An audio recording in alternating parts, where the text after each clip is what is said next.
As your new wife, I'm graciously allowing your mother to live in my old apartment, Harper announced, gripping the microphone in the center of the banquet hall. A murmur of approval swept through the tables. Some guests applauded politely. Others nodded with admiring smiles. I stood near the head table, clutching a glass of champagne I no longer had the stomach to drink, feeling every pair of eyes in the room pivot toward me, waiting for my reaction. Harper looked radiant in her fitted white gown. Her hair swept up in an elaborate chignon, that smile of hers looking like it had been painted onto her face.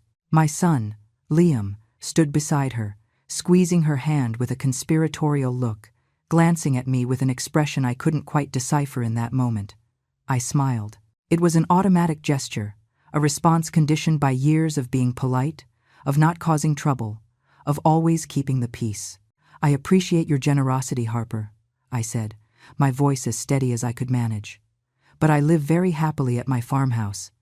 I don't need to move anywhere. The silence that followed was thick and uncomfortable. I saw guests exchanging confused glances. I heard whispers. Harper kept her smile, but something shifted in her eyes, a cold glint that vanished as quickly as it had appeared. Liam interrupted immediately. "Mom," he said, his voice cutting through the air like shattered glass. "I decided not to tell you earlier because I didn't want to ruin the day. But my in-laws and my sister-in-law are moving there, to your farmhouse. It's all arranged." I felt the floor drop out from under me. The chandeliers in the ballroom suddenly seemed blindingly bright. The background noise faded into a distant hum. I looked at Liam, searching for some sign that this was a joke, some indication I had misheard. But no. He looked at me with absolute seriousness.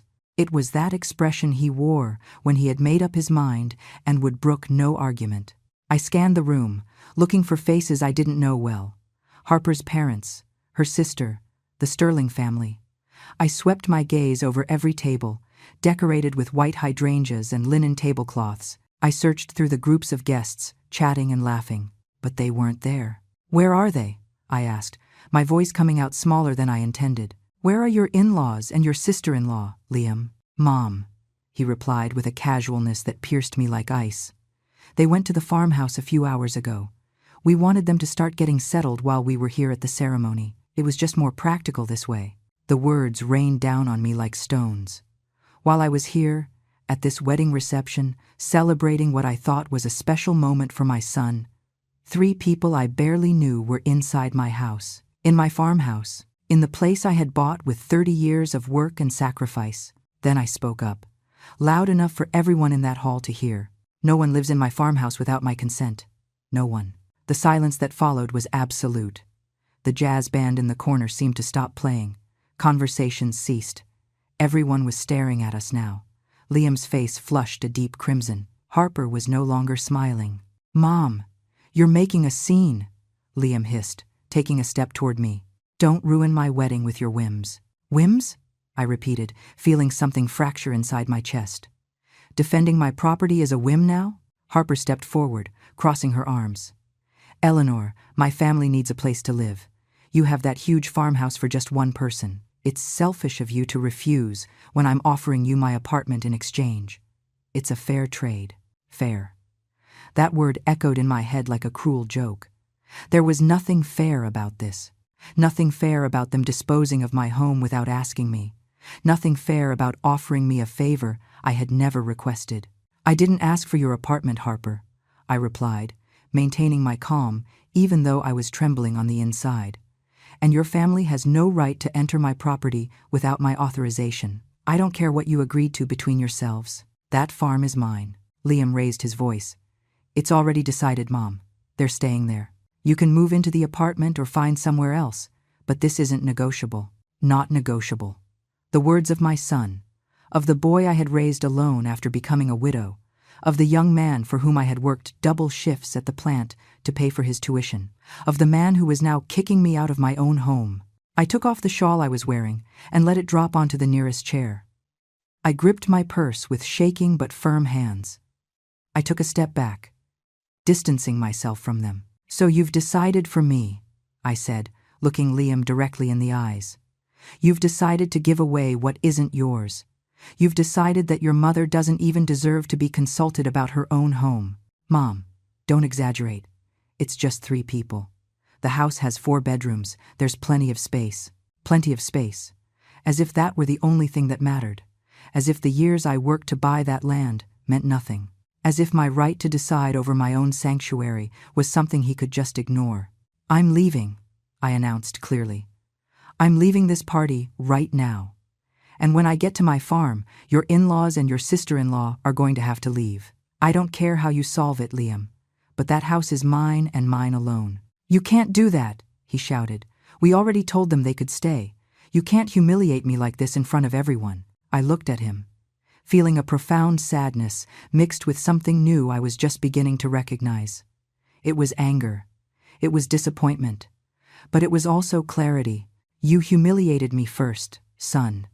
You decided on my life without consulting me. You gave away what wasn't yours to look good for your wife. Now, I decide for myself. I turned around and started walking toward the exit. Every step took an enormous effort. I could feel the stairs burning into my back.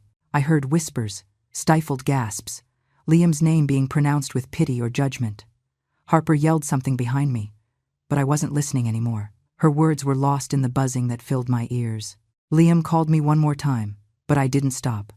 I couldn't stop. If I did, if I hesitated for even a second, I would crumble right there. I reached the exit of the banquet hall, and the cool night air hit my face.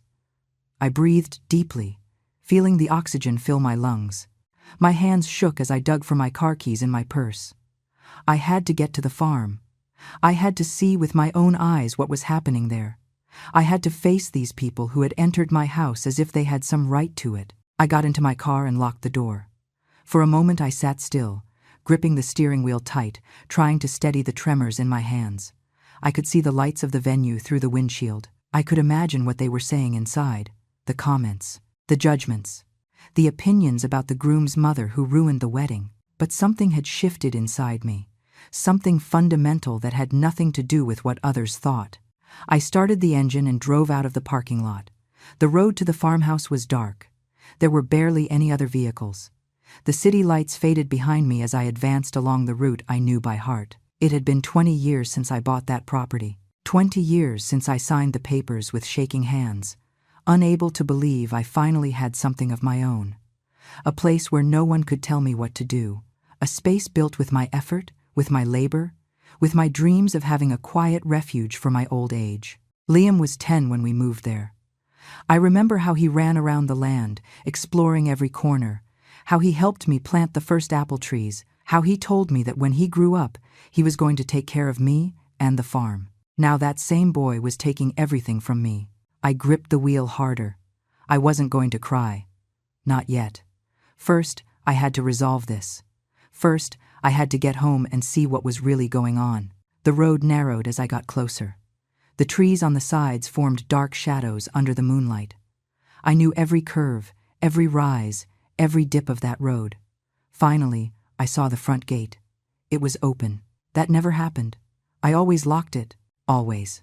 I drove in slowly, my heart beating faster and faster. The house lights were on. All the lights, as if someone had decided to illuminate every single room. I parked near the main entrance and sat there for a moment longer. I took 3 deep breaths, trying to calm myself. I needed to be calm.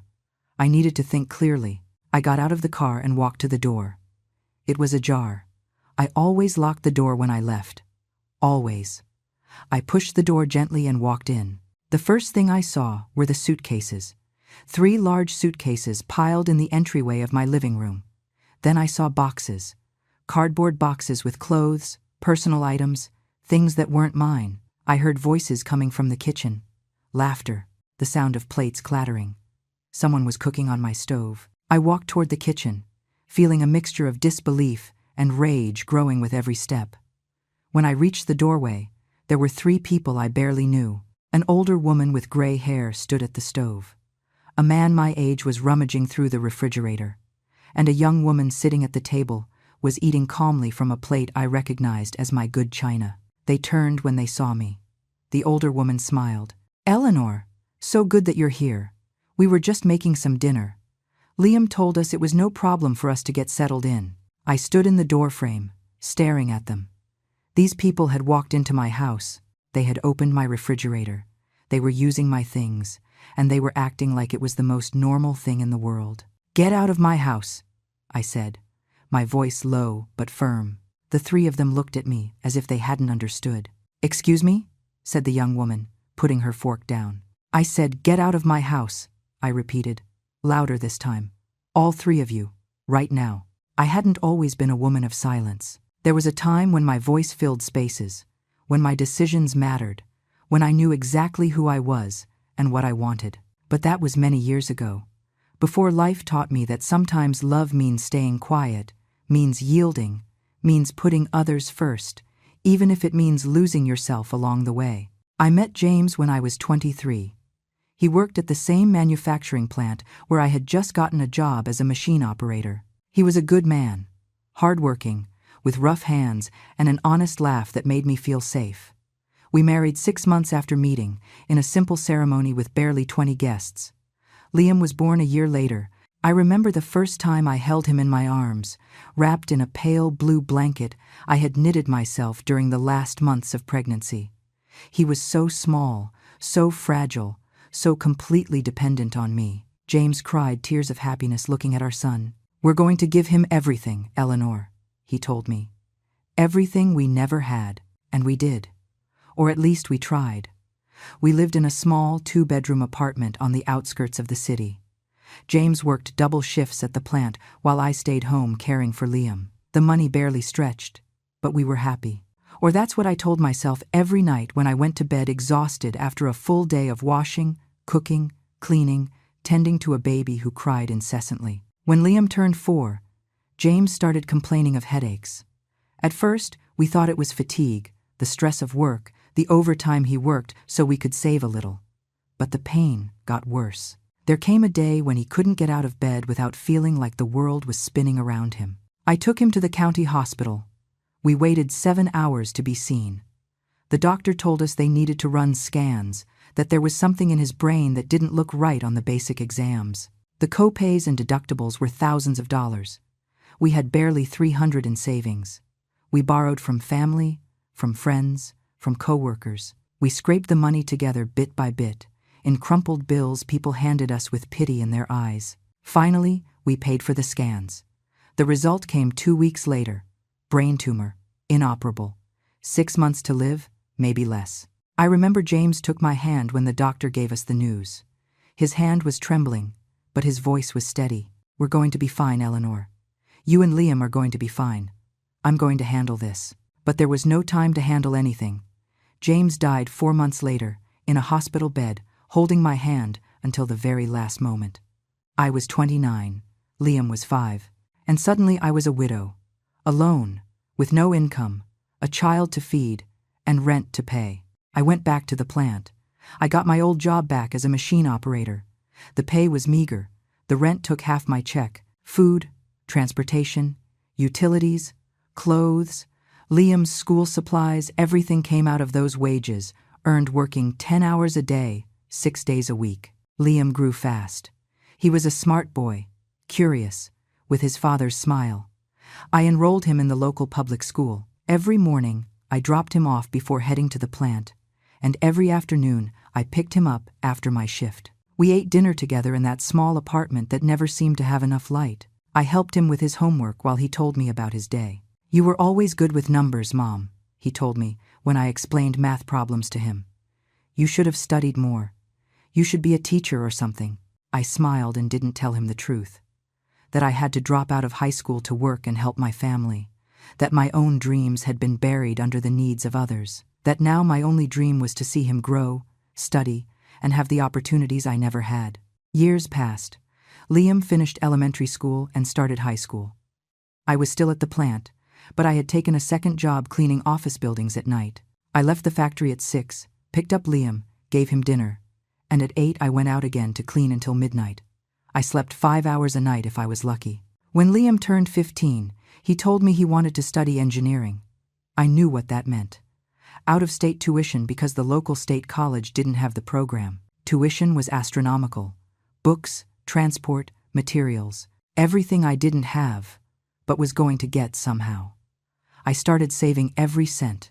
I stopped buying red meat and bought only cheap chicken or canned tuna. I stopped buying clothes and wore the same things I had owned for years. I walked instead of taking the bus whenever I could. Every dollar I didn't spend went into an old coffee tin I hid under my bed. Liam graduated high school with honors.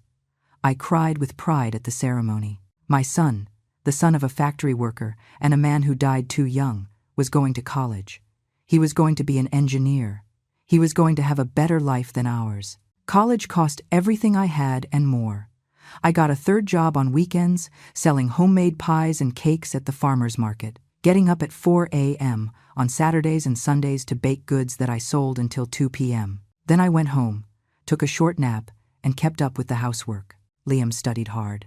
He was a good student, responsible, dedicated, but I also started noticing changes in him.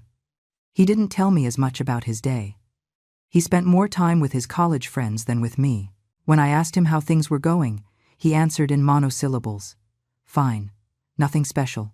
Don't worry about it. He met Harper in his junior year. She was also studying engineering.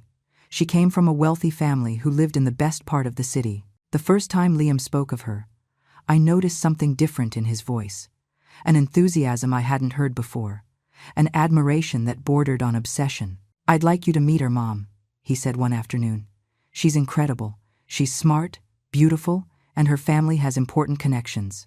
Her dad owns a construction firm. I smiled and said I'd love to meet her. But something inside me tensed.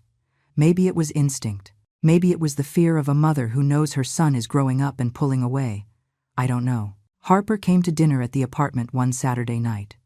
She arrived in an elegant dress and heels that clicked loudly against the worn floor of the living room. She looked around with an expression that tried to be polite but failed to hide her disdain. It's cozy, she said with a forced smile. Very authentic. I prepared my best meal. Roast chicken with potatoes and salad. Homemade bread I had baked that morning. A simple fruit cobbler with cream. Harper ate little, moving the food around her plate more than bringing it to her mouth. She talked almost the entire dinner about her family, about the trips they had taken to Europe, about her father's company expansion plans. Liam looked at her, entranced. I looked at him and saw a young man who was falling in love not just with a woman, but with a lifestyle he had never had. After that dinner, Liam started spending less time at home. He spent weekends with Harper and her family. He called less. When he came to the apartment, he was always in a hurry to leave. There was always something more important to do. I told myself it was normal. That children grow up and become independent. That I should be happy he had a life of his own, friends, a girlfriend. But deep down I felt a void growing every day. Liam graduated as an engineer at 24. I was at the ceremony in a dress I had bought second-hand, but which had cost me 2 weeks of savings. I watched him go up on stage to receive his diploma and felt that everything had been worth it. The years of sacrifice, the sleepless nights, the extra jobs, everything. He got a job immediately at Harper's father's company, a position with a good salary, benefits, opportunities for growth. He moved into a nice condo in a safer neighborhood. I helped him move, carrying boxes even though my back ached. You'll come visit often, right, Mom? He said as we arranged the furniture in his new living room. Of course, son, I replied. Whenever you want me to come, I'll be here. But the visits became sporadic. Once a week turned into once every 2 weeks. Then once a month. Then only on special occasions. Birthdays, Thanksgiving, Christmas. I was still working at the plant. I had quit the other jobs because my body couldn't handle the pace anymore. I was 52 and felt every year in my joints, in my back, in my hands that could no longer hold heavy things without trembling. It was around that time I started thinking about buying a property, something of my own, a place where I could spend my final years in peace. I had saved for 30 years. I never allowed myself luxuries. I never spent on unnecessary things. Everything went into that account, which now held nearly $50,000 for a down payment. I looked for months. Finally, I found the farmhouse. It was an hour from the city, surrounded by trees, with a large lot and a simple 4-bedroom house. The price was right for a fixer-upper in the country. It was perfect. I told Liam about my plan. He frowned. Why do you want to go so far away? Mom, "You're going to be alone out there. It's better if you stay close by." But I had already made the decision. I signed the papers, put down my life savings, took out a manageable mortgage, and moved to the farm when I was 54. Liam helped me move, but he complained the whole time about the distance, about how isolated the place was, about what would happen if I got sick. "I'll be fine," I told him. "This is my dream, my own place." And it was. For the first few years, the farm was my sanctuary. I planted a vegetable garden and flowers. I fixed up the house bit by bit, painted the walls, refinished the floors. I made the place feel truly mine. For the first time in my life, I felt I had something no one could take away from me. Liam came to visit less and less. He always had work, commitments, plans with Harper. I understood. Or at least I told myself I did. Children have their own lives. It's natural. It's how it should be. When Liam announced he was marrying Harper, I was happy for him. I asked if I could help with anything, if he needed money for the wedding. He told me no, that Harper's family was taking care of everything, that he only needed me to be there on the day of the ceremony. And I was there, in my best dress, with a smile on my face, happy for my son, even though inside I felt something breaking. Because I knew that look in Harper's eyes, that way she observed me as if I were something to be tolerated, something to be disposed of eventually. The preparations for Liam's wedding had begun 6 months before the official date. I found out through a quick, almost casual phone call where my son informed me they had set the day and booked the venue. He didn't ask my opinion on the date. He didn't consult me to see if that day worked for me. He simply stated it, like someone announcing the weather forecast. Harper's family took charge of everything from the start. Every detail, every decision, every element of the celebration passed through the hands of Linda Sterling, the bride's mother. A woman of 62, with perfectly dyed chestnut hair, designer clothes, and a way of speaking that made it clear she knew more than everyone else about any subject. I tried to get involved at first. I asked Liam if I could help with anything, if they needed me to collaborate on any aspect of the organization. He told me not to worry, that everything was under control, that Harper's family had experience with these types of events. "But I'm his mother," I said, trying not to sound desperate. "I'd like to participate, even if it's something small." "Mom, don't complicate things," he replied with that tone he had developed in recent years, a mix of forced patience and barely contained annoyance. "There are already enough people handling everything. You just have to show up on the wedding day and enjoy yourself." Enjoy myself. As if I were just another guest, and not the groom's mother. Weeks passed, and I still knew nothing concrete about the wedding. I didn't know what colors they had chosen for the decor. I didn't know how many people were attending. I didn't know if they wanted me to give a speech, or if they simply expected me to sit in silence and clap when appropriate. I decided to visit Liam at his condo one Saturday afternoon. I rang the doorbell and waited several minutes before he opened the door. He had messy hair and looked like he had just woken up, even though it was already 2 in the afternoon. "Mom, I didn't know you were coming," he said without moving from the doorway. "I wanted to talk to you about the wedding," I replied. "I haven't heard anything in weeks and I'd like to be in the loop." He sighed and finally let me in. The condo was messy. Boxes were stacked in a corner, clothes thrown over the sofa, dirty dishes on the dining table. This wasn't how I had raised him, but it wasn't my place to say anything anymore. Harper arrived a few minutes later. She walked in with shopping bags from expensive boutiques, wearing sunglasses even though we were inside. She greeted me with a peck on the cheek that barely grazed my skin. "Eleanor, what a surprise," she said, dropping the bags on the sofa. "We didn't know you were coming."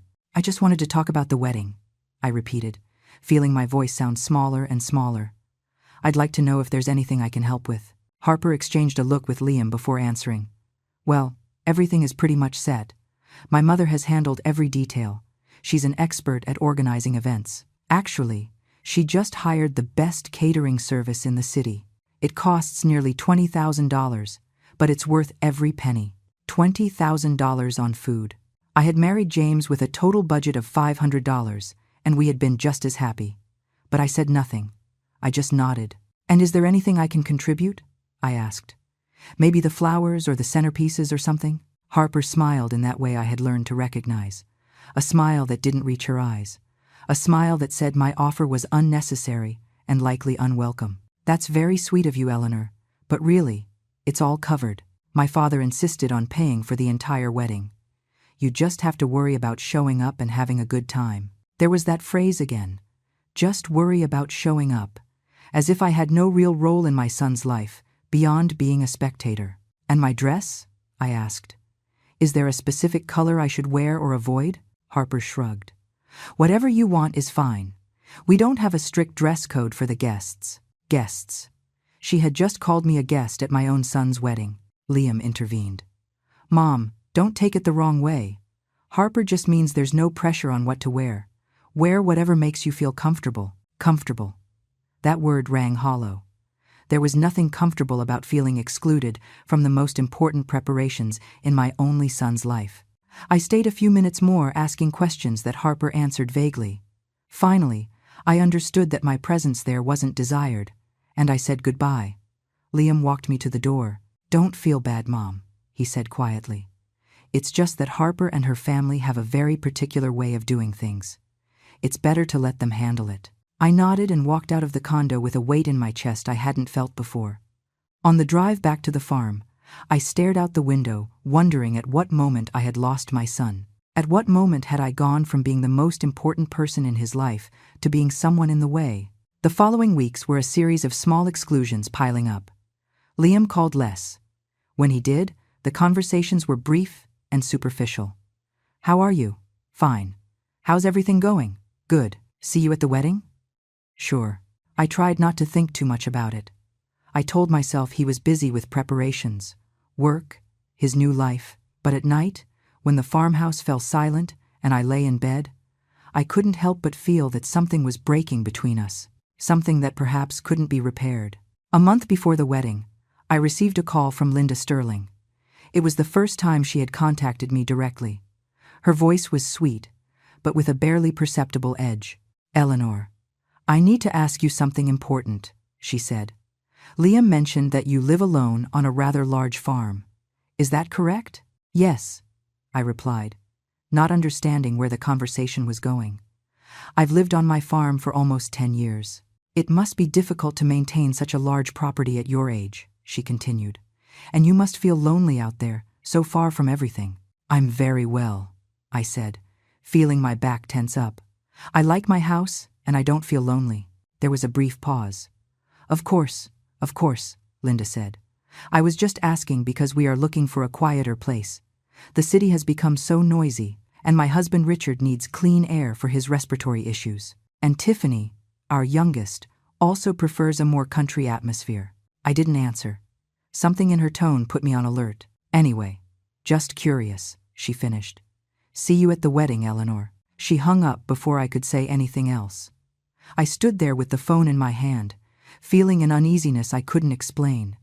There was something about that conversation I didn't like, something that sounded like preparation for something bigger. 2 weeks before the wedding, Liam came to visit me at the farm. He arrived alone, which was strange because lately he always came with Harper. He sat in the living room and accepted the coffee I offered, but there was a tension in him that made me nervous. Mom, I need to talk to you about something. He started after several minutes of awkward silence. Tell me, son.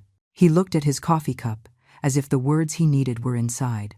Harper and I have been thinking about the future, about how we want to build our life together. That's normal, I said. That's what any couple getting married does. Yes, but we've also been thinking about family, about how to take care of everyone. You know, Harper's parents aren't going through a good time financially. Her dad's business has had problems, and they need to cut costs. I listened, still not understanding where he was going with this. And Tiffany isn't doing well either, Liam continued. She broke up with her boyfriend and lost her job.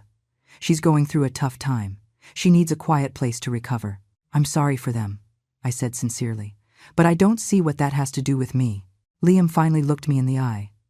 Mom, your farmhouse is huge. It has 4 bedrooms. You only use 1. There's plenty of space. My heart started beating faster.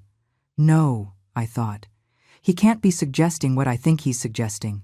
Liam, this is my house, I said, trying to stay calm. It's my space, my sanctuary. I know, Mom, but think about family.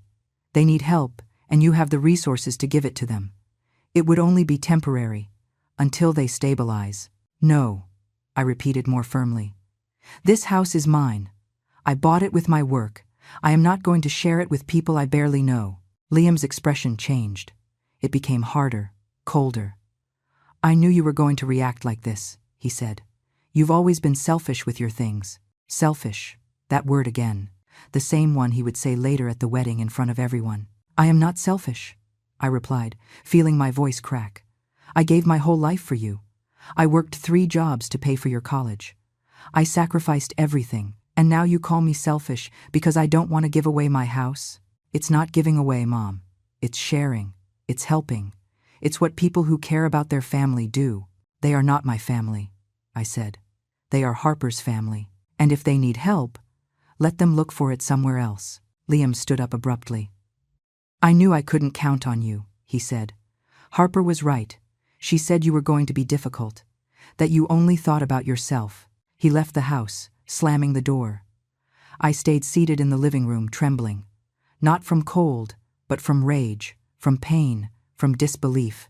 My son had just called me selfish and difficult because I refused to hand over my house. I couldn't sleep that night. I tossed and turned, thinking about the conversation, about Liam's words, about what Harper had been saying about me behind my back. I understood then that they had been planning this for a while, that Linda's call hadn't been random, that it was all part of a strategy to pressure me. But I wasn't going to yield. This farm was mine. I had bought it with 30 years of sacrifice. It was the only place in the world where I felt truly at peace. And no one, not even my own son, was going to take it from me. The wedding day arrived with a clear sky and a gentle breeze moving the curtains of my bedroom. I woke up early even though the ceremony didn't start until 6 in the evening. I had slept poorly, with fragmented dreams where Liam shouted things at me I couldn't quite understand and Harper laughed from somewhere I couldn't see. I got up, made coffee, and sat on the porch looking at the garden I had cultivated for years. The apple trees I had planted with my own hands were already bearing fruit. The flowers growing along the driveway filled the air with their sweet perfume. This place was mine. I had built it with effort, with patience, with the hope of having a refuge in my later years. I passed the morning tidying up details in the house. I watered the plants, organized shelves, cleaned surfaces that were already clean. Anything to keep my mind occupied and not think about the conversation I had with Liam 2 weeks ago, about how he had called me selfish, about how he had stormed out of my house. At 2 in the afternoon, I started getting ready. I took a long bath, dried my hair carefully, applied light makeup. I took the dress I had bought especially for the occasion out of the closet. It was wine-colored, elegant but discreet, with long sleeves and a cut that flattered my figure. It had cost me $200 that I had saved for months. I wanted to look good for my son. I wanted him to be proud of me. I put on the dress, the low-heeled shoes I had polished that morning, and a faux pearl necklace James had given me on our 2nd anniversary. I looked in the mirror and saw a 64-year-old woman who had worked her whole life, who had lost the love of her youth, who had raised a son alone, and who was now preparing to watch him marry a woman who despised her. I left the farm at 4:30. The venue was an hour away from the city. I drove in silence, listening only to the sound of the engine and the tires on the pavement. The sky remained clear. It was warm, but not too hot. It was a perfect day for a wedding. I arrived 15 minutes before the ceremony began. It was an elegant place, with white walls, high ceilings, and crystal chandeliers that reflected the light in thousands of sparkles. There were flowers everywhere, white roses, lilies, orchids. The decoration must have cost a fortune. The guests were starting to arrive. I recognized some distant relatives, co-workers of Liam's, people I hadn't seen in years, all dressed in expensive clothes, speaking in hushed tones, admiring the decor. I stood near the entrance, not knowing quite where to place myself. An event coordinator approached me. "You are the groom's mother?" she asked with a professional smile. "Yes," I replied. "Perfect. Your seat is in the front row on the left side. Please, follow me." She led me to my seat. It was a prime spot with a direct view of the improvised altar where Liam and Harper would marry. But I was alone in that row. There was no one else seated near me. On the other side, The front row on the right was full. Linda Sterling in a gold dress, Richard Sterling in a dark suit, Tiffany Sterling in a pink dress that showed too much skin, and several other relatives of Harper conversing animatedly among themselves. I sat and waited. Guests kept arriving. The hall filled up. Everyone seemed to know each other. Everyone seemed to belong to a world I didn't know, a world of money, contacts, conversations about trips and businesses and properties. The music started. Liam entered from the side of the altar with his best man. He looked nervous but happy. He wore a perfectly tailored black suit that fit him well. He stood at the altar and looked toward the entrance, waiting for his bride. Then Harper made her entrance. She walked arm in arm with her father down the center aisle while everyone stood to see her. Her dress was spectacular, bright white with crystal embroidery, a long train that two little girls held carefully. The veil covered her face, but you could see her satisfied smile beneath the transparent fabric. The ceremony was short. The justice of the peace officiated, speaking about love, commitment, family. Liam and Harper exchanged vows they had written themselves, pretty words about the future, about building a life together, about loving each other forever. I listened and felt a huge distance between my son and me, as if the man standing there at the altar were a stranger with Liam's face. They kissed when the officiant declared them husband and wife. The guests applauded. The music played louder. Everyone stood as the couple walked down the aisle holding hands, smiling for the cameras capturing every moment. Then came the reception. Tables were decorated with white tablecloths, fresh flowers, and elegant china. There was an elevated head table where the bride and groom would sit, along with both sets of parents. As I headed there, Linda intercepted me. "Eleanor, your seat is at that table," she said, pointing to a table next to the head table, but not at it. "But I'm the groom's mother," I said, confused. "I know, but we decided that only the couple and us would be at the head table. It's a tradition in our family. I hope you understand." I didn't understand. In no wedding I had ever seen was the groom's mother excluded from the head table. But I said nothing. I just nodded and went to sit where they indicated. At that table were some of Liam's distant uncles, who barely spoke to me all night. Dinner was served. Seafood appetizer I barely touched because I wasn't hungry. Main course of steak with vegetables I ate in silence while listening to the conversations around me. Everyone talked about how beautiful the wedding was, how elegant the place was, how good the couple looked. Then the speeches began. Richard Sterling was first. He stood at the head table with a glass of champagne and spoke about his daughter, about how proud he was of her, about how Liam was a good man who deserved someone as special as Harper. Everyone applauded. Then Linda spoke. She cried while telling anecdotes from Harper's childhood, describing how happy she was to see her married, wishing the couple all the happiness in the world. More applause. I waited for my turn to speak, but it never came. No one gave me the microphone. No one asked me to say a few words about my son. It was as if I didn't exist, as if Liam didn't have a mother. I remained seated, feeling humiliation turn into a physical weight on my chest. I looked at Liam, looking for some sign that he realized I had been excluded from everything, but he was busy laughing with Harper, pouring champagne, greeting guests who approached to congratulate him. The music started and people began to dance. I stayed in my chair observing. No one asked me to dance. No one came to talk to me beyond superficial greetings. I felt invisible. It was then that Harper took the microphone. The room fell silent as she waited with that perfect smile I knew so well. I looked at her wondering what she was going to say now, and then she said it. Those words that would change everything. "As your new wife, I'm graciously allowing your mother to live in my old apartment." The room erupted in murmurs of approval. I felt every gaze turn toward me. I felt the heat rising to my face. I felt the humiliation of being treated like a charity case, like someone who needed permission from others to have a place to live. I smiled. It was a reflex, a habit ingrained from years of being polite, of not causing trouble, of keeping up appearances. "I appreciate your generosity, Harper," I said with the steadiest voice I could find. "But I live very happily at my farmhouse." I saw Harper's smile freeze for just a second. I saw Liam tense up, and then he spoke. "Mom, I decided not to tell you earlier because I didn't want to ruin this day, but my in-laws and my sister-in-law are moving there. The world stopped. Liam's words echoed in my ears, but my brain couldn't fully process them. I looked around the hall looking for the Sterlings. Linda wasn't at the head table. Neither was Richard. Tiffany had disappeared. All three had disappeared. Where are they? I asked, my voice weak. Where are they right now? They went ahead to the farm. Mom, Liam replied with that cruel naturalness.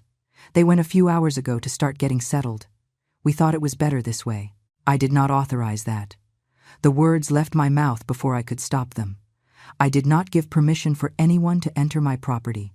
Mom, don't make a scene, Liam said, looking at me with a mix of shame and anger. They need a place and you have plenty of room. Don't be selfish. Selfish. There was that word again, pronounced in front of 200 people, hurled against me like a public insult. Harper approached, her wedding dress swishing against the floor. Eleanor, my family needs that place. You are alone on that huge farm. It's only fair that you share your space. Besides, I'm offering you my apartment. It's a reasonable trade. Fair, reasonable. Words that sounded nice but hid the theft of my home, the theft of my peace, the theft of the only thing that was truly mine. I looked at my son, the boy who had grown up in my arms, the young man who had cried on my shoulder when his father died, the man who now looked at me as if I were an annoying obstacle in his plans. Then I said loudly so everyone could hear, "No one lives in my farmhouse without my consent. If your in-laws and your sister-in-law are there right now, I suggest you call them and tell them to leave, because that property is mine and mine alone." The silence was total. I could hear my own breathing. I could feel every pair of eyes pinned on me. Liam's face was red with embarrassment and rage. "You are ruining my wedding," he muttered through gritted teeth. "No, son," I replied, feeling a cold clarity. "You are making a fool of yourself by disposing of my property without consulting me, by inviting people to live in my house without my permission." Harper crossed her arms. "You are ungrateful. My family just needs help, and you have plenty of space. You should be grateful I'm offering you my apartment." "I don't need your apartment," I said, staring at her. "And your family has no right to my farm. I worked 30 years to buy that property. No one gave it to me, and no one is going to take it from me." Liam took a step toward me. "It's already decided. They stay, period. You can move or find another place." Something broke inside me in that moment. It wasn't just pain. It was absolute lucidity. My son was kicking me out of my own house. He was taking the only thing I had, and he was doing it in front of everyone as if he had that right. I picked up my shawl from the chair. I grabbed my purse with both hands. "So you have made your decision," I said with a firm voice, "and I am making mine. I am leaving now, and when I get to my farm, I am going to make your in-laws leave. I don't care how you solve it." "You can't humiliate me like this," Liam shouted. "You humiliated me first. You gave away what wasn't yours. You decided for me. Now I decide for myself. And this wedding is over for me." I turned and started walking toward the exit. Murmurs exploded behind me. I heard voices, exclamations, my name being spoken. But I didn't stop. I kept walking with my head held high and my heart shattered, but with a determination I hadn't felt in years. The cool night air hit my face as I left the banquet hall. I breathed deeply, trying to calm the tremor running through my body. My hands shook as I fished for the car keys in my purse. My fingers fumbled. The keys slipped. I had to try 3 times before I could grip them firmly. I got into the car and locked the door. For a moment I sat completely still, hands on the wheel, looking at the hall lights through the windshield. I could imagine what was happening inside. The whispers, the comments, the disapproving looks at the groom's mother, who had ruined the wedding with her selfishness. But I knew the truth. I hadn't ruined anything. They had crossed a line they shouldn't have crossed. They had taken something that wasn't theirs, and I wasn't going to sit there accepting it with a smile. I started the engine and drove out of the lot. The city streets were lit up, and there was traffic even though it was almost 9 at night. I drove carefully, forcing myself to focus on the road, even though my mind wanted to race in 1,000 different directions. I needed to get to the farm. I needed to see with my own eyes what was happening. I needed to confront these people who had entered my house without permission. But as I drove, a voice in my head began to whisper doubts. "What are you going to do when you arrive? How are you going to get 3 people out of your house? What are you going to say? Do you have any legal right to kick them out? Or is Liam right and you're just being difficult? I shook my head, trying to silence those voices. No, I had every right in the world. That property was in my name. I had paid every cent. I was the legal owner, and no one could stay there without my consent. But still, fear tightened my stomach. When I left the city and took the highway toward the farm, I took out my cell phone. I needed to talk to someone. I needed advice. I thought about calling some of my old coworkers from the plant, but I hadn't spoken to them in years. I thought about calling my cousin Mary, but she lived in another state and couldn't help with anything practical. Then I remembered Mr. Harrison. He was a lawyer I had met briefly at a holiday party a few years back. He had given me his card, saying if I ever needed legal advice to call him. I had kept that card in my wallet without thinking I'd ever need it. I pulled the car onto the shoulder of the highway and searched for the card with trembling hands.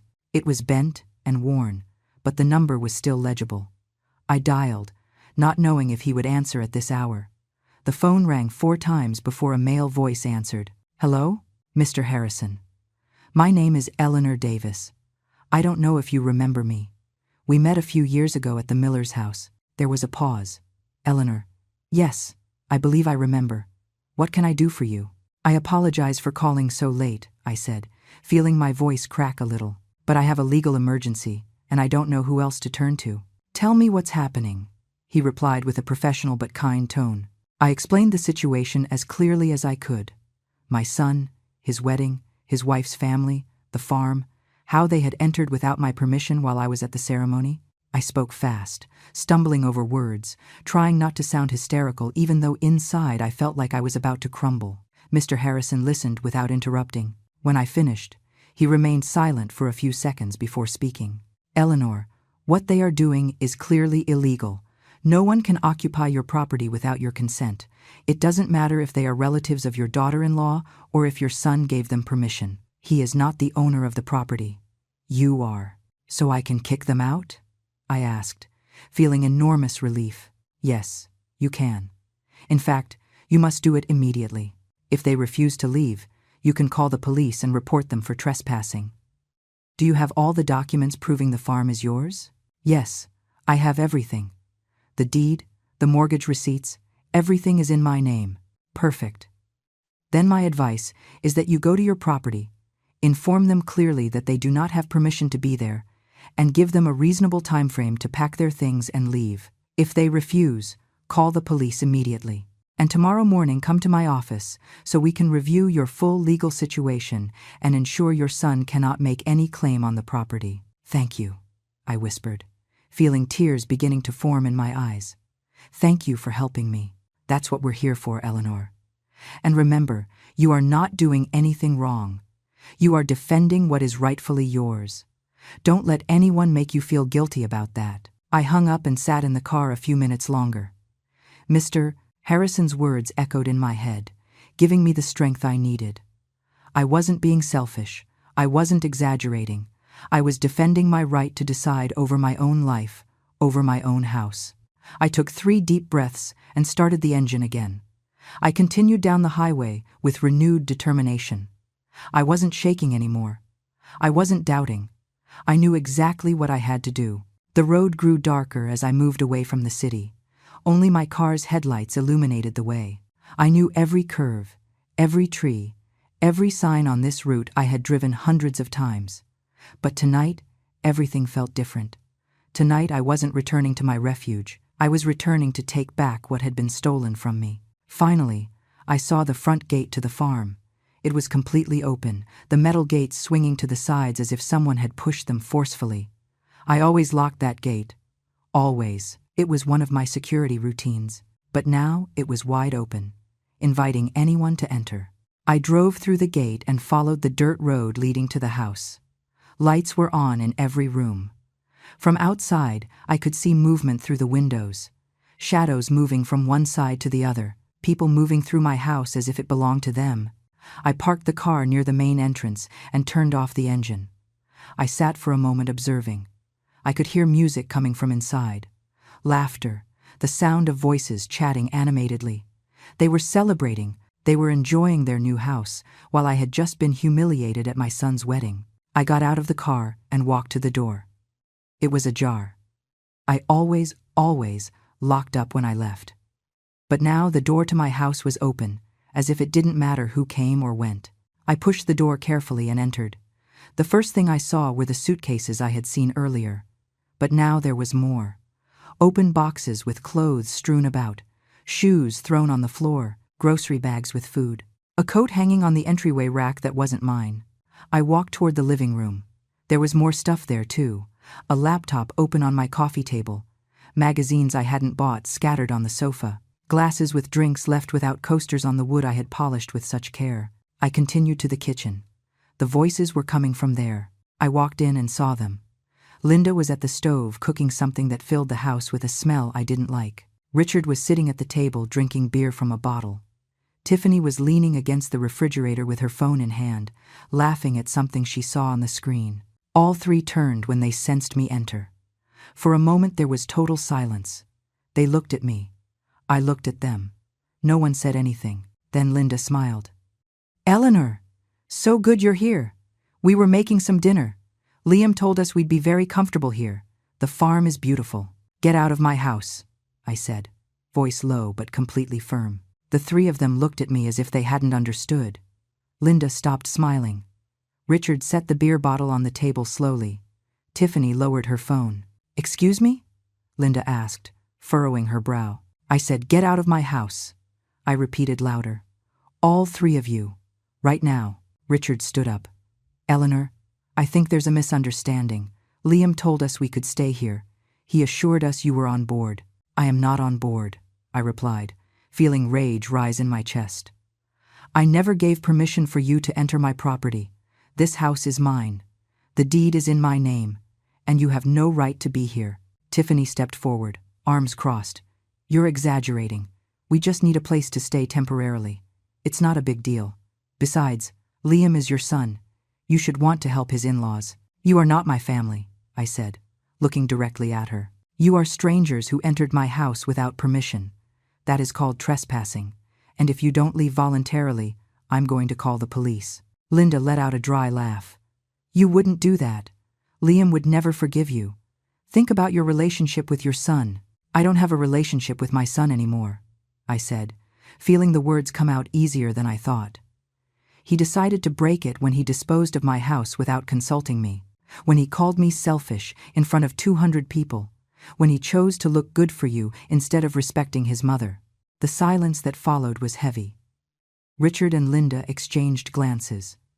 Tiffany had dropped her arms and was looking at me with a mix of surprise and anger. "You have 48 hours to pack your things and get out of here," I said with a steady voice. "If in 48 hours you are still here, I will come with the police and they will remove you by force. And believe me, my hand won't shake to do it." "This is ridiculous," Tiffany shouted. "You can't kick us out like this. We have an agreement with Liam." "Liam doesn't own this property," I replied. "I do, and the only agreement that matters is the one I authorize, and I do not authorize you living here." Richard tried a different tactic. "Eleanor, let's be reasonable. We are going through a tough time financially. We just need a little time to stabilize. You have so much space here, it wouldn't cost you anything to share it." "It cost me 30 years of work to buy it," I said, feeling every word loaded with pain and anger. "It cost me sacrificing everything to have something of my own, and I am not going to give it away because it's convenient for you." I walked toward the wall phone in the kitchen. "I'm calling my lawyer right now, so this is documented," I said. "And tomorrow, first thing, I'm going to the sheriff's office to file a formal report. You have 48 hours, not a minute more." I dialed Mr. Harrison's number. He answered on the first ring. "Mr. Harrison, I'm at the farm. They are here and refusing to leave. Tell them exactly what I instructed. 48 hours. If they don't leave, report them, and I will be there to back you legally." "Thank you," I whispered. I hung up and turned to the Sterlings. "You heard. 48 hours. And now get out of my kitchen. This conversation is over." I spent that night in my own house feeling like a stranger. I locked myself in my bedroom, something I had never done before because I had always been the only person living there. But now there were 3 intruders under my roof, and I didn't trust them. I heard their voices through the walls, occasional laughter, the sound of doors opening and closing, footsteps going back and forth. I couldn't sleep. I lay in bed staring at the ceiling, cell phone in hand in case I needed to call someone. Every noise startled me. Every creak of the wood put me on alert.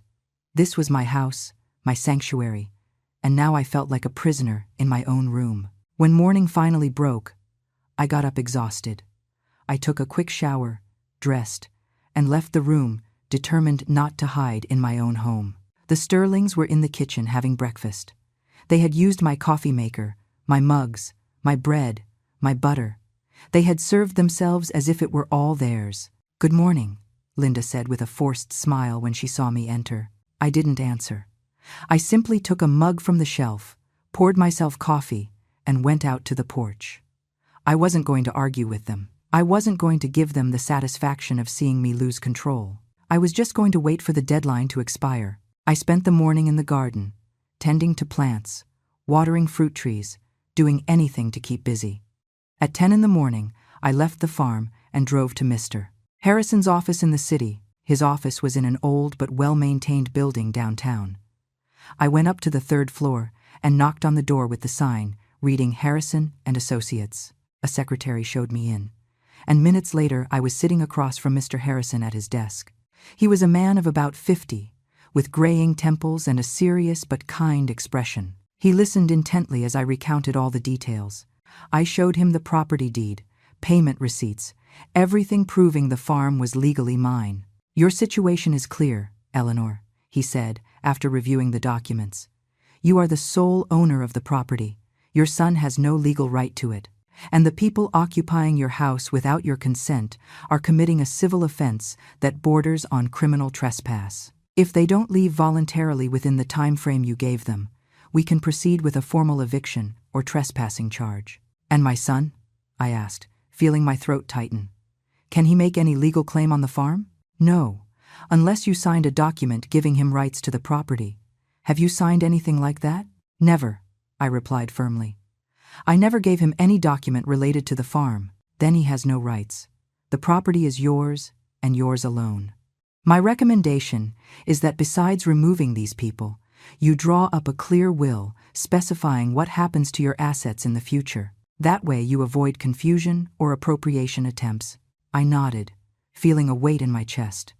Making a will meant accepting that my relationship with Liam was broken. It meant protecting myself from my own son, as if he were an enemy. But I knew it was necessary. "I also recommend," Mr. Harrison continued, "that you change the locks on your house immediately and install a security system, if you can afford it. You need to feel safe in your own home." "I will," I said. "I'll do whatever is necessary." I left Mr. Harrison's office with a list of steps to follow. First, I went to a hardware store and bought new deadbolts for all the doors. It cost me $120, but I didn't care. Then I went to an electronics store and asked about security systems. The most basic one was $300. It was money I hadn't planned to spend, but I needed it. When I returned to the farm at noon, the Sterlings were still there. They had hung their clothes on the clothesline in the garden, clothes hanging next to mine, as if it were the most normal thing in the world. I felt a dull rage seeing it, but I breathed deep and entered the house. Tiffany was in the living room watching TV with the volume way up. Linda was in the kitchen making food that filled the house with strange smells. Richard was on the porch, smoking a cigarette, even though I had never allowed anyone to smoke on my property. "Not long until the deadline," I said loudly, so everyone could hear. Tiffany lowered the TV volume and looked at me with disdain. "Relax, Eleanor. You're not going to die from sharing your house a few more days." "It's not a few more days," I replied. "It is 48 hours. And when that time is up, if you are still here, I will call the police." Linda came out of the kitchen, wiping her hands on a rag. "You are acting in a very unchristian way. The Bible says we must help the needy. The Bible also says, 'Thou shalt not steal,'" I shot back. "And entering someone's property without permission is theft." Richard came in from the porch, cigarette still in hand. "Eleanor, think of Liam. He's going to be very upset when he finds out you kicked us out." "Liam already knows what I think," I said, looking him straight in the eye. "And if he decides to side with you instead of me, That is his decision. But I am not changing my mind. That night, they ate dinner in my kitchen using my food. I locked myself in my room with a sandwich I had made before they arrived. I heard their conversations through the door. They talked about me as if I couldn't hear them. "Crazy old woman," Tiffany said. "Selfish," Richard commented. Every word was a blow, but I didn't leave the room. I wasn't going to give them the satisfaction of seeing me react. I just waited for them to finish dinner, go to sleep in the rooms they had occupied without permission, and then I crept out to the kitchen to wash the dirty dishes they had left in the sink. The next day, when there was less than 24 hours left on the deadline, my phone rang. It was Liam. I looked at it for several rings before deciding whether to answer or not. Finally, I did. "Mom, you need to stop acting like this," he said without even saying hello. "Harper's parents called me saying you're threatening them with the police. This is ridiculous." "It is not ridiculous," I replied calmly. "It is my right. They entered my house without permission. I am not going to allow them to stay." "Mom, they just need a temporary place. You're not losing anything by sharing your space." "I am losing my peace," I said, feeling my voice crack a little. "I am losing my security. I am losing trust in my own son, who disposed of my property as if it were his own." "You've always been dramatic," Liam replied with a tired tone. "Always exaggerating everything. You can't just be generous for once in your life?" "I have been generous my whole life," I said, feeling the anger rise. "I was generous when I worked 3 jobs to pay for your college. I was generous when I supported you in every decision you made, even if I disagreed. I was generous when I accepted Harper, even though I saw from the start how she looked down on me. But this isn't generosity you're asking for. It's for me to let myself be trampled." "I'm not going to keep arguing this," Liam said. "The Sterlings are staying at the farm, period. If you have a problem with that, it's your problem." Then he hung up. I stood with the phone in my hand, feeling a huge void in my chest. My son had just hung up on me. My son, to whom I had dedicated my entire life, had just told me my feelings didn't matter. When the 48 hours were exactly up, I was in the living room, phone in hand, ready to call the police. The Sterlings were in the kitchen eating dinner calmly, as if nothing was happening. I dialed 911. "I need to report a trespassing," I said when the operator answered. "There are 3 people on my property refusing to leave, even though I gave them a legal notice." The operator took my information and told me a patrol car would arrive in less than 30 minutes. I hung up and waited. Linda came out of the kitchen with a look of disbelief. "You can't be serious. You're not actually calling the police." "I already did," I replied without looking at her. "They'll be here in less than half an hour. If you don't want to be arrested, I suggest you start packing." Richard appeared behind his wife. "This is absurd. Liam is going to be furious." "Let him be," I said, feeling a strange calm.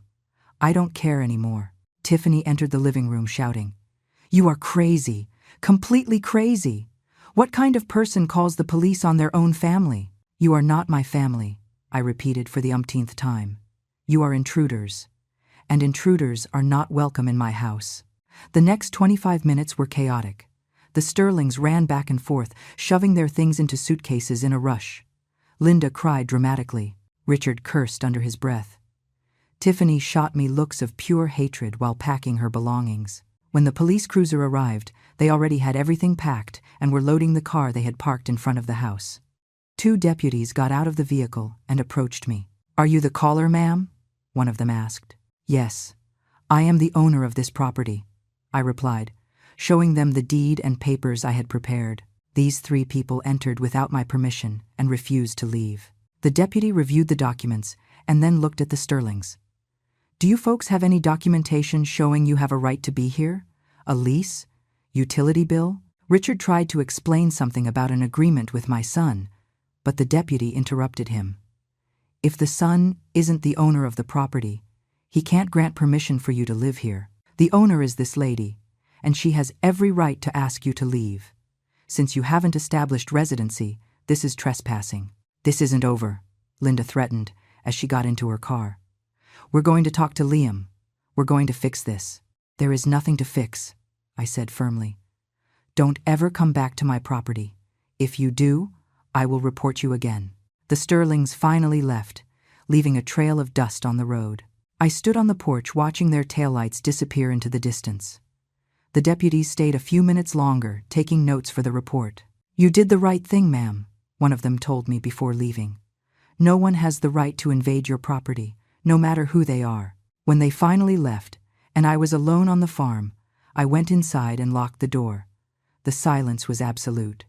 For the first time in days, my house was mine again. I walked through every room, gathering the things the Sterlings had left behind. Forgotten clothes, magazines, trash. I cleaned the whole house that night. I washed the sheets they had used. I disinfected surfaces. I opened all the windows to let fresh air in. I wanted to erase any trace of their presence. The days following the eviction of the Sterlings were strangely quiet. I woke up every morning expecting some kind of retaliation, some furious call, some attempt to re-enter my property. But nothing happened.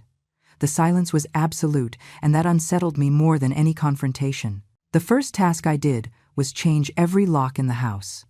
I hired a locksmith who came early one morning and replaced every deadbolt.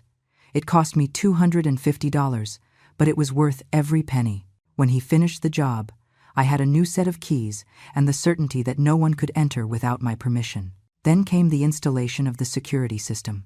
A technician arrived the next day and placed cameras at the main entrance, the gate, and the back of the house. He also installed motion sensors and an alarm connected directly to my cell phone. If anyone tried to enter, I would know immediately. The whole system cost $450. It was money from my emergency fund. But this was an emergency.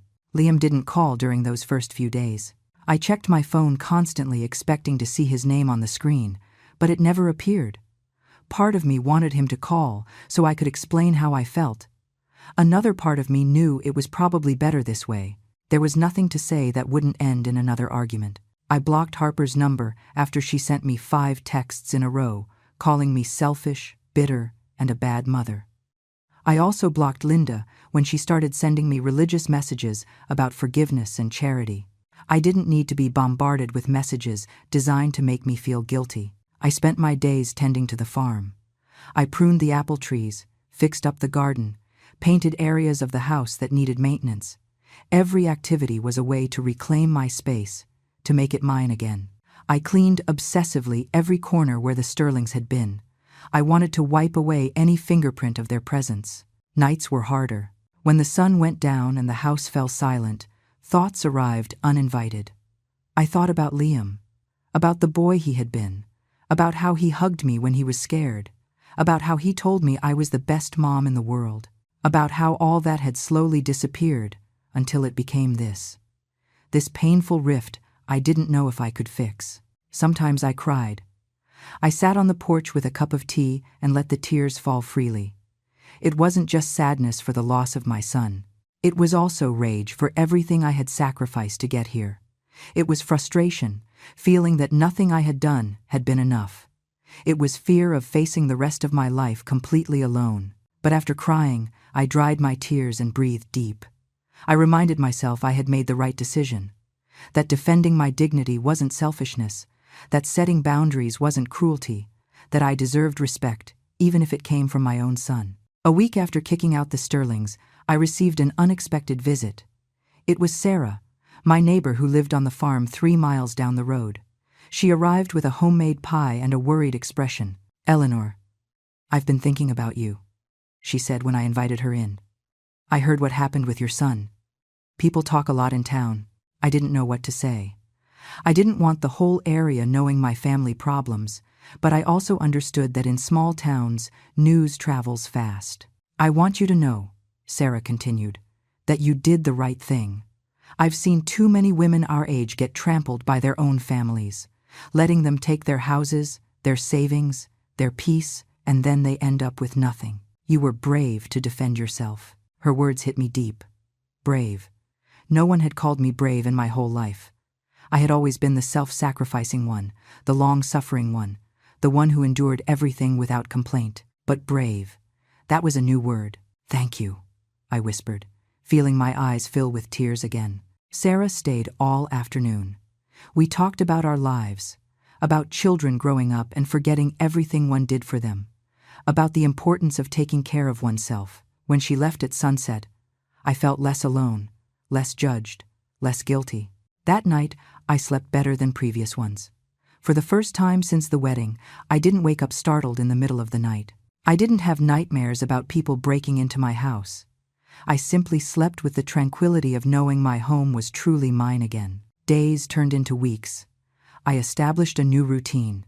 I got up early, had breakfast on the porch watching the sunrise, worked in the garden during the morning, rested during the hottest midday hours, and dedicated afternoons to reading or doing minor repairs on the house. It was a simple life, but it was mine. Liam still didn't call. My son's silence was like an open wound that wouldn't heal. But I wasn't going to be the one to break that silence. I wasn't going to be the one apologizing for defending what was mine. If he wanted to talk to me, he knew where to find me. One afternoon, while watering plants, my phone rang with an unknown number. I hesitated before answering, but finally did. Eleanor, this is Mr. Harrison. Mr. Harrison, good to hear from you. I'm calling to inform you I've prepared all the documents we discussed. Your will is ready. I also prepared a power of attorney so that in case of a medical emergency, you have someone trustworthy who can make decisions for you. We need you to come sign them. I'll be there tomorrow, I said, feeling a weight in my stomach. Signing those documents meant officially accepting that my family had fractured. The next day I drove to the city and signed all the papers. In my will, I left the farm to a charity organization that helped older women without resources. If Liam wanted anything from me after my death, he wasn't going to get it, and the power of attorney I gave to Sarah, my neighbor, who had proven to be more family in a week than my own son in years. When I left Mr. Harrison's office, I felt strangely liberated. I had taken total control of my life and future. No one could manipulate me. No one could take anything from me. I had reclaimed my power. 3 weeks after kicking the Sterlings out, I received another call from Mr. Harrison. His voice sounded satisfied. Eleanor, I have good news. I've reviewed all your legal documentation, and I can confirm your property is completely protected. No one can make any claim on it. Not your son, not your daughter-in-law, not her family. Everything is legally ironclad. I felt enormous relief hearing those words. Thank you, Mr. Harrison. You don't know how much this means to me. There is something else, he continued. I took the liberty of registering a preventive restraining order warning. If any of the Sterlings try to approach your property again, they will be violating a judicial order. It will be enough to have them arrested immediately. Is that necessary? I asked, feeling a bit of guilt. It's a precaution. You hired me to protect your rights, and that is exactly what I am doing. These people already demonstrated they don't respect boundaries. It's better to be prepared. You're right. Thank you for everything. I hung up and sat on the porch, feeling a mix of relief and sadness. I was legally protected, but emotionally I remained wounded. The wound of knowing my son had betrayed me in the most painful way possible. The following days were quieter. I had found a strange peace in my solitude. I woke up when I wanted, ate what I craved, spent afternoons reading books I had bought in town. My life was simple, but completely mine. Sarah came to visit twice a week. She brought homemade food, and we sat on the porch talking for hours. She told me about her own problems with her adult children, about how they also expected her to solve all their financial problems without ever thanking her for everything she had done. It's the curse of mothers of our generation, she told me one afternoon. We gave everything for our children, and now they think we owe them even more. Her words resonated with a painful truth. I had given my whole life for Liam, but he had never seen it as a sacrifice. He had seen it as an obligation, as something I had to do without expecting anything in return. One day, while I was in town buying supplies, I ran into Betty, an old coworker from the plant where I had worked for years. She hugged me tight when she saw me. Eleanor, long time no see. I heard what happened with your son. The whole plant is talking about it. I felt ashamed at first, but Betty continued speaking before I could respond. I want you to know that all the women you worked with are on your side. We all think you did the right thing. In fact, your story has inspired several of us. She leaned in. Christina finally told her daughter no when she wanted her to sell her house to give her the money. And Valerie stopped giving money to her son, who never worked a day in his life. I was speechless. I hadn't thought my situation could have any impact on other people. But apparently, my decision to defend myself had resonated with other women who were also tired of being trampled by their own families. "Thank you for telling me that," I whispered, feeling my eyes fill with tears. "You were always strong, Eleanor," Betty said, squeezing my hand. "Just that before. You didn't know it." That night, I sat in my room with the old journal I had started writing after James died. There were pages and pages of entries about Liam, about his achievements, his problems, his joys. Everything revolved around him. My whole life documented in those pages was about being a mother. But now I started writing about me, about Eleanor, about the woman who had worked 30 years to buy herself a farm, about the woman who had defended her right to have peace in her own house, about the woman who had said no when all her life she had said yes. Weeks turned into a month. Liam still didn't call. I checked my phone less frequently now. The pain of his silence was still there, but it wasn't as sharp. It had become a dull ache I had learned to carry. One afternoon, I received a call from a number I didn't recognize. I hesitated, but something made me answer. "Eleanor, this is Chris from the credit union." "Yes, go ahead."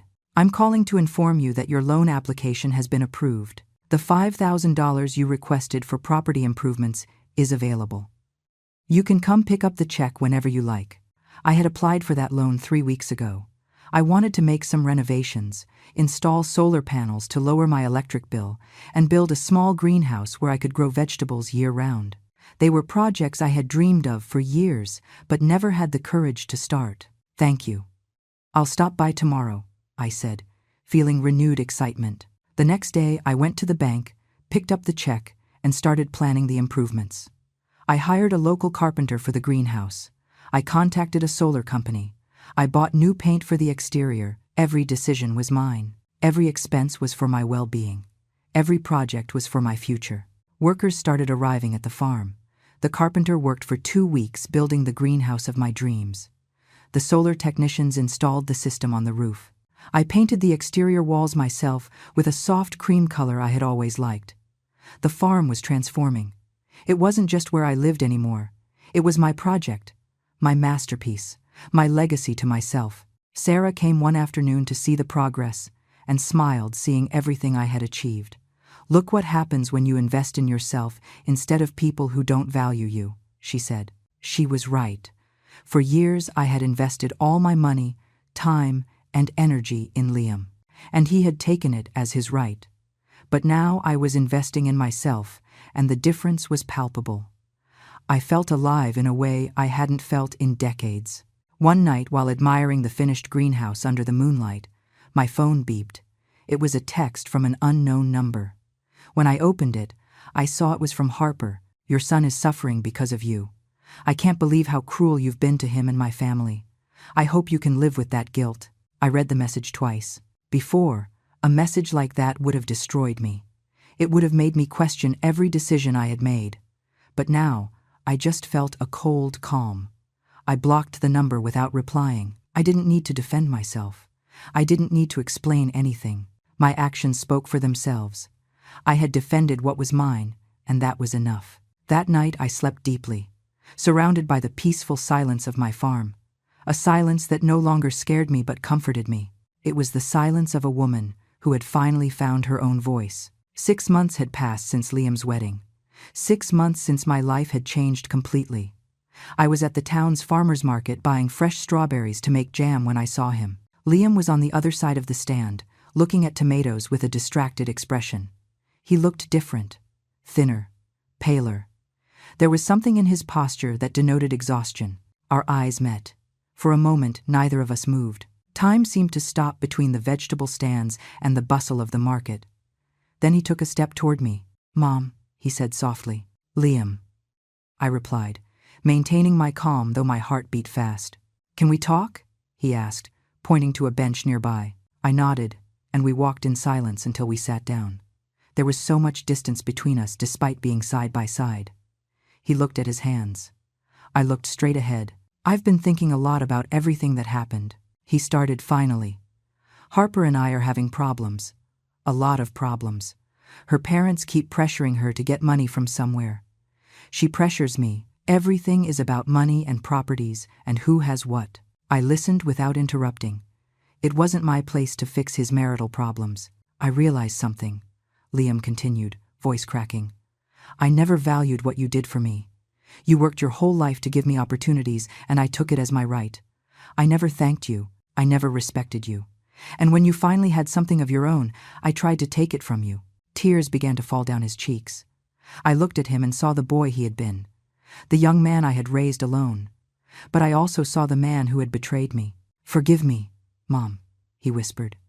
Please, forgive me. I was a terrible son.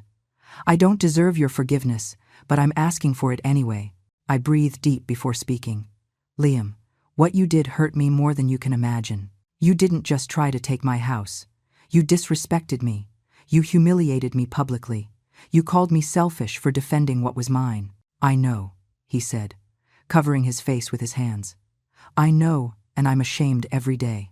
But there is something you need to understand, I continued. I forgive you, not because what you did is okay, but because carrying that resentment would hurt me more than you. I forgive you. But that doesn't mean things go back to how they were. He looked at me with red eyes. What does it mean then? It means you have to earn my trust again. It means you will respect my boundaries and my decisions. It means you are never again going to try to manipulate or pressure me to do something I don't want to do. And it means your relationship with Harper and her family is your problem, not mine. Liam nodded slowly. I understand. I promise you, Mom, I'm going to be better. I'm going to be the son I always should have been. Don't make me promises, son. Show me with actions. We sat a few minutes longer in silence. It wasn't an uncomfortable silence now.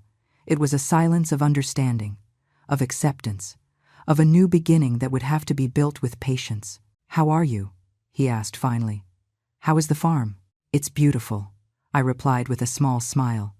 I made a lot of improvements, installed solar panels and built a greenhouse. Now I grow my own vegetables all year round. I'd like to see it someday, he said timidly. If I allow it. Someday, I replied. When we are both ready. We said goodbye with a brief hug. It wasn't the warm hug of before, but it was a start. I watched him walk away through the market crowd and felt a mix of sadness and hope. Sadness for everything we had lost. Hope that perhaps, with time and effort, we could build something new. I returned to the farm at noon. The sun shone on the solar panels. The greenhouse was full of green, healthy plants. The freshly painted walls of the house looked beautiful under the clear light. This was my home, my sanctuary, my achievement. I sat on the porch with a cup of coffee and looked at the horizon. Life had taught me hard lessons in these last months. It had taught me that self-love is not selfishness, that setting boundaries is not cruelty, that defending what is yours does not make you a bad person.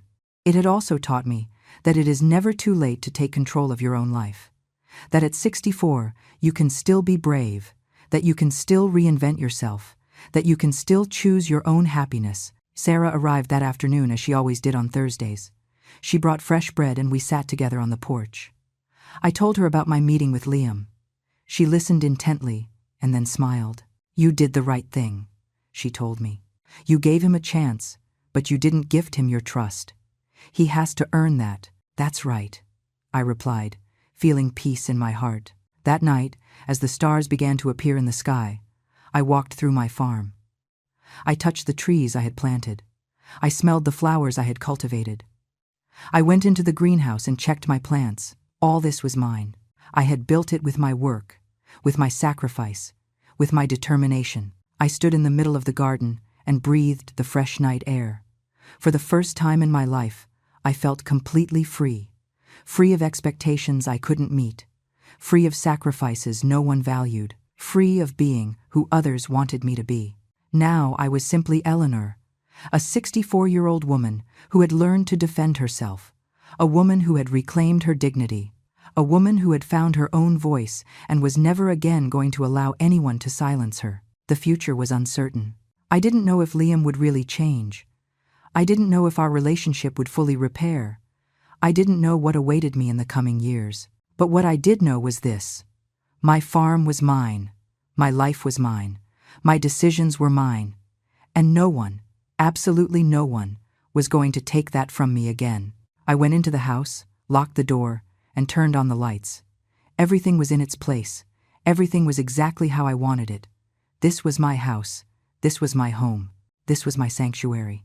And I was at peace. Finally, after a lifetime of giving, of sacrificing, of putting others first, I was living for myself.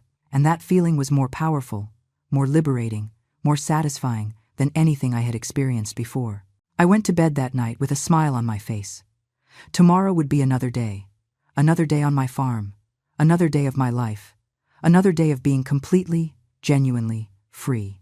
And that was more than enough.